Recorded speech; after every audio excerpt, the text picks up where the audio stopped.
हो ठीक आहे. डॉक्टर साहेब, NES च्या अध्यक्षपदी आपली निवड झाली, काय म्हणाले याबद्दल? नमस्कार.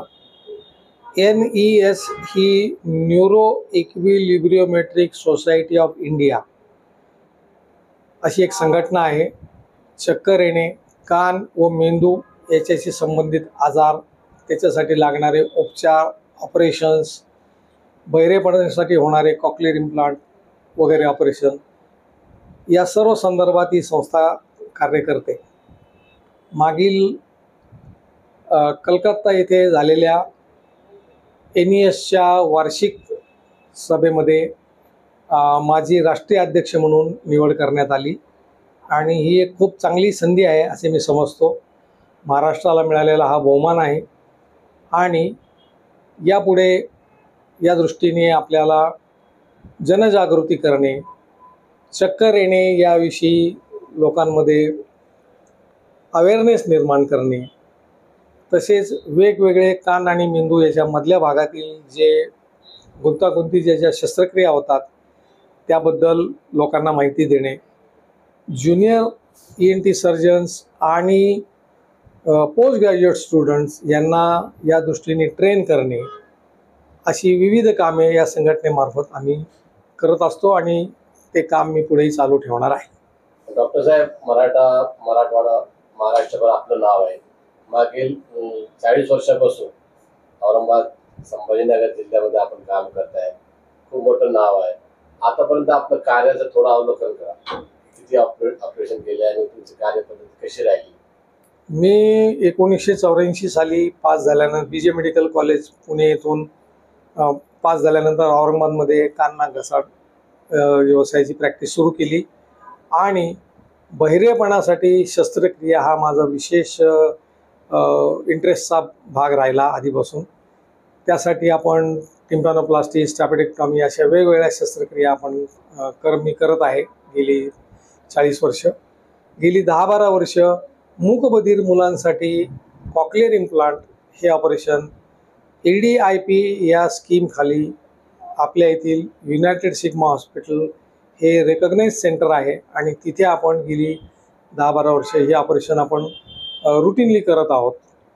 कान आणि मेंदू याच्या मधल्या भागातली लॅटरल स्कल बेस सर्जरी ज्याला म्हणतात, त्यासाठी मी इटलीमध्ये जाऊन प्रशिक्षण पण घेतले आणि त्यासाठी लागणारे जे काही ऑपरेशन असतात ती प्रामुख्याने न्यूरोसर्जन करतात आणि काही भाग त्यातला कान नाक घसा तज्ज्ञ म्हणून आम्ही पण करतो.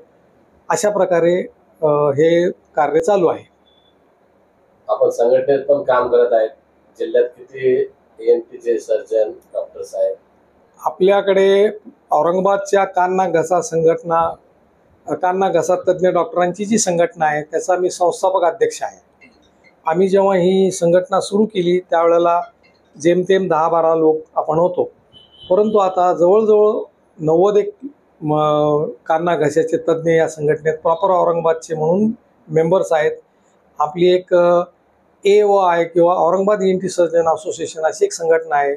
मराठवाड्याची पण आपली एक संघटना आहे, त्याच्यामध्ये जवळजवळ 300-350 लोक आहेत आणि विविध कार्यशाळा, कॉन्फरन्सेस दोन्ही संघटनांतर्फे आपण अरेंज करतो आणि त्याला अतिशय चांगला प्रतिसाद आपल्याला नेहमी मिळतो.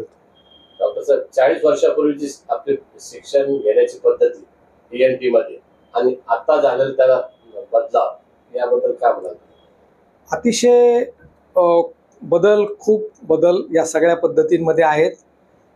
ज्या वेळेला मी शिक्षण घेतलं त्यावेळेला माझे टीचर जे दुर्बिणीतून ऑपरेशन करायचे ते बघण्यासाठी प्रत्येक वेळेला माझ्या शिक्षकांनी डोकं बाजूला घेतल्यानंतर त्या आयपीसमधून बघितल्यानंतरच मला ते दिसायचं. पण गेल्या 20 वर्षामध्ये अत्यंत त्याच्यामध्ये प्रगत तंत्रज्ञान सगळं आलेलं आहे. त्या आयपीसला कॅमेरा लावलेला असतो, ते ऑपरेशन आपण TV स्क्रीनवर पाहू शकतो. मुंबईला, पुण्याला होणारे ऑपरेशन यूट्यूबवर अपलोड होतात. चेन्नई किंवा इतर भागातले पण ऑपरेशन्स यूट्यूबला अपलोड होतात. नवीन पिढीला शिकण्यासाठी खूप मोठ्या प्रमाणामध्ये संधी उपलब्ध आहे आणि नवीन पिढी खरोखर भाग्यवान आहे, त्यांना इतकी शिक्षणाची साधनं उपलब्ध आहेत. सर, आपल्या जीवनातील एखादा अविस्मरणीय क्षण कोणता? एक आम्ही सिग्मा हॉस्पिटलला खूप गरीब पेशंटचं कॉक्लिअर इम्प्लांट ऑपरेशन मी केलं. त्या पेशंटकडे खरोखर कशासाठीही पैसे नव्हते. त्यांना दरवेळेला जे यावं जावं लागायचं त्यांच्या गावाकडून, आम्ही त्यांना आर्थिक मदत करत असू. त्यांचं CT स्कॅन MRI ह्या सगळ्या तपासण्या आम्ही अत्यंत 1/4 दरामध्ये आम्ही सगळ्या केल्या. ऑपरेशनच्या आधी त्यांना रुग्णाला, ज्याचं वय 3 वर्ष आहे, त्याला काही वॅक्सिन्स द्याव्या लागतात.